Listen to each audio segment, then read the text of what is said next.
Quando falamos em autotranscendência, estamos falando no sentido que é efetivada pelo próprio sujeito alienado.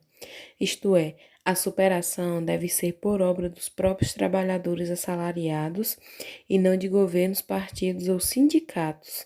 Nenhuma destas instâncias político-sindicais é capaz de promover por si só a emancipação do homem que trabalha. Ela é considerada positiva no sentido de propor para si uma alternativa positiva, concreta à alienação, construindo assim um sociometabolismo alheio ao sistema social da alienação, baseado na propriedade privada dos meios de produção e na hierarquia social do trabalho. Essa nova temporalidade histórica do capital é caracterizada como bárbara social.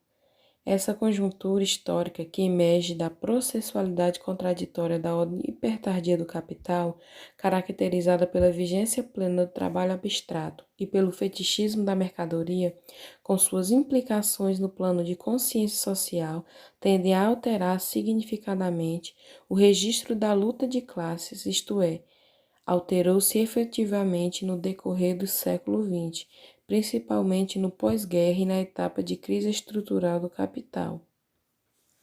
A transformação das pessoas em mercadorias e a implicação da vida para o consumo no seio da sociedade do espetáculo alterou a qualidade e densidade do movimento histórico da classe, promovendo a universalização da condição de proletariedade capaz de abrir novas possibilidades objetivas para a formação da consciência de classes e, por conseguinte, da própria classe social do proletariado.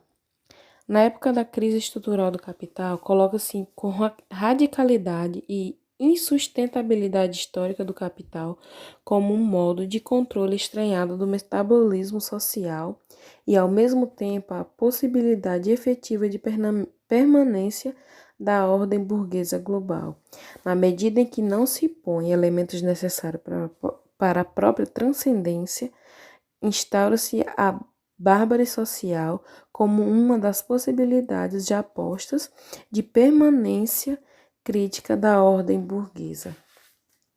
É na vida cotidiana que se põe a formação do sujeito de classe, capaz de negar e superar o capital como metabolismo social alienado.